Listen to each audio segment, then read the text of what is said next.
A samurai turned ronin, Miyamoto Musashi is widely regarded as the greatest swordsman in Japanese history, owing in no small part to his almost supernatural discipline. It is said that he fought in 60 duels, emerging victorious in every one. He won his first duel at the age of 13 against a seasoned samurai. Miyamoto then took on and defeated the greatest swordsman of his time one by one until he ruled the roost.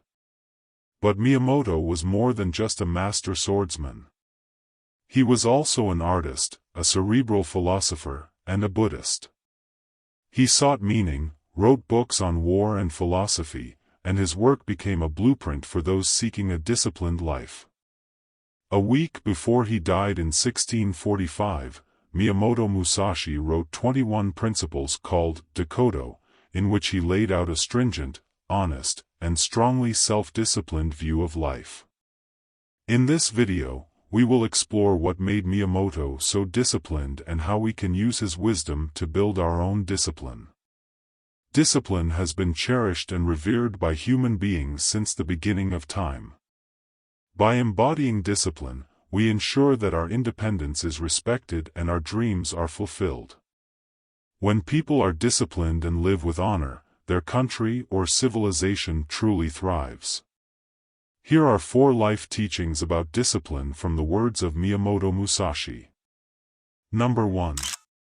Avoid doing things just because they feel good. Miyamoto said, "Do not seek pleasure for its own sake." In the late 16th century, Miyamoto, who was on a mission to become the greatest swordsman, wandered around and even stayed in the darkest and scariest places. It would be no surprise if one encountered him in the middle of a lonely forest on freezing nights, accompanied only by his swords. Miyamoto knew that greatness had a price and he needed to pay it, no matter how expensive. From a young age, he sacrificed typical desires and the path of comfort to focus on what he wished to become and to stay true to the path he intended to follow. He found the pursuit of a luxurious home, fine food, and fanciful possessions distracting. Now, let's imagine a version of Miyamoto that decides to indulge in those pleasures that do not serve his overall goals.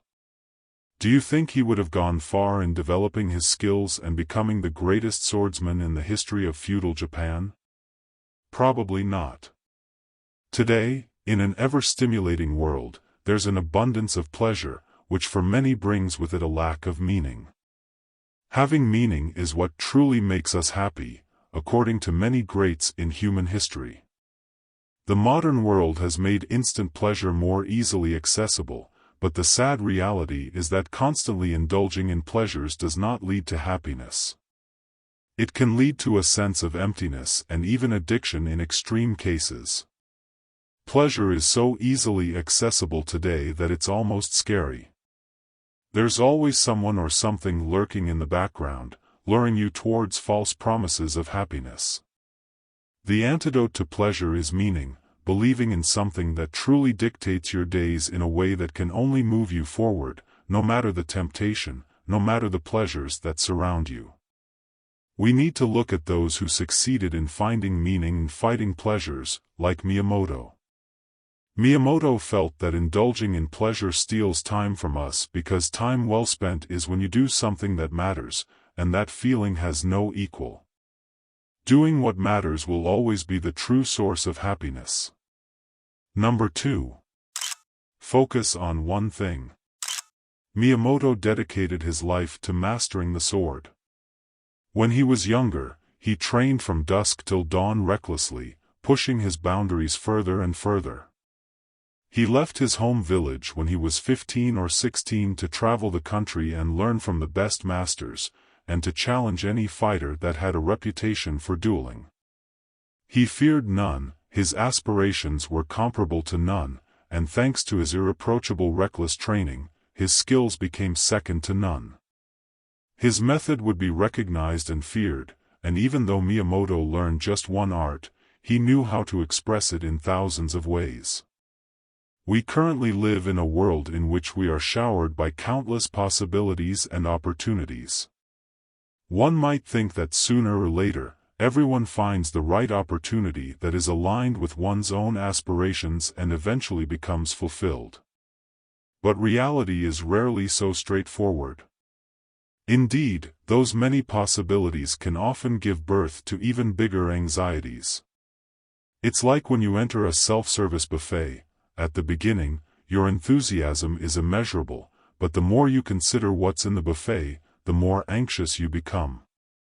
Many delicious dishes might be laid out for you, but the human stomach is only so big.